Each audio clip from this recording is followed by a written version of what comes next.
চলো গুরু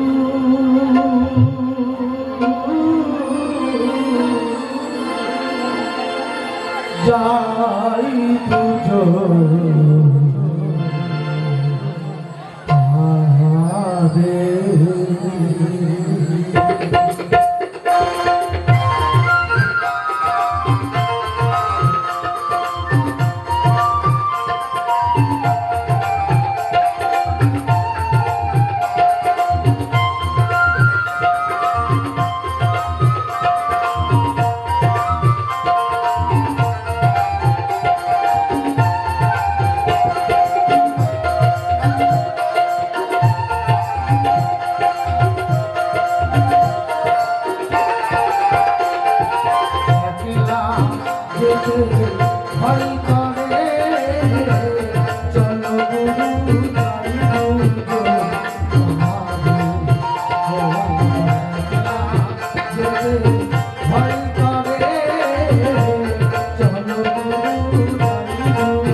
দেহ ছিল শ্মশান সমান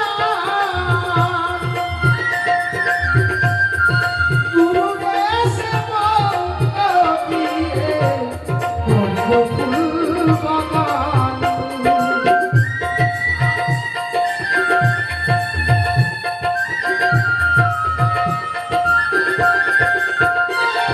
আমার দেহ ছিল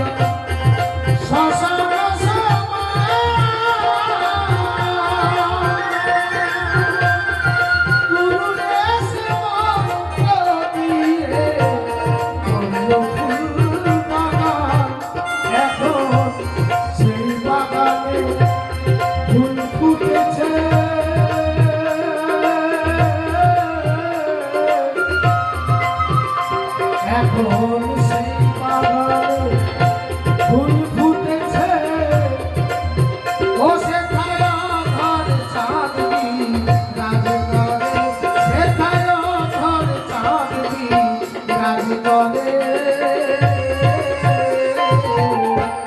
চলো গুরু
আমার বাউল বললেন পারের নাবি আছে 6 জোড়া।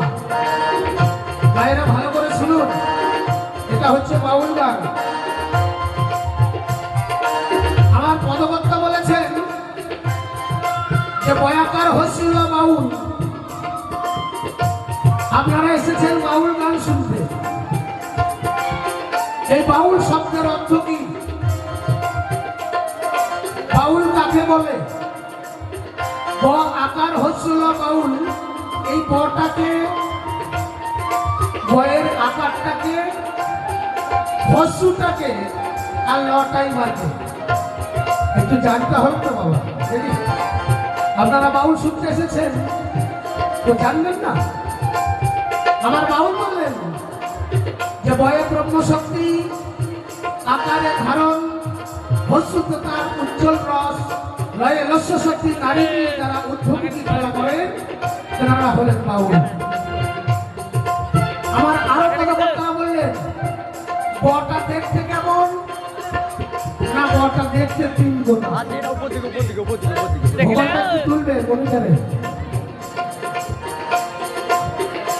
বটা দেখতে কেমন না? বটা দেখতে 3 গোটা।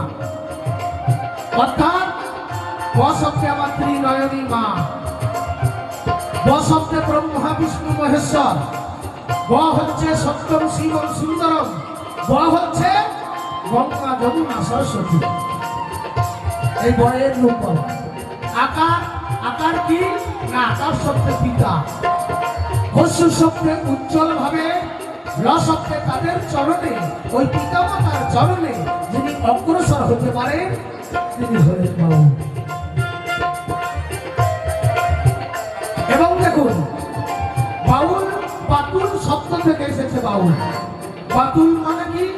বাতুল মানে হচ্ছে পাগল। দেখবেন যারা বাউল গান করে তারা একটু পাগলামি করে না? করে। এই বাতুল পাগল। আবার বলছে বয়ে বায়ু মানে বাতাস, আকারে অগ্নি মানে আগুন, হস্যতে উত্তলা হয়ে রসক্তে পিতামাতার চরণে অগ্রসর যিনি হতে পারেন, যিনি তাদের সেই রূপকে বুকের মধ্যে অঙ্কন করতে পারেন, তেনারা হলে বাউল। তাই আস্তে আস্তে গানের মধ্যে দিয়ে ছোট্ট করে বলে যাবো। তাই বাউল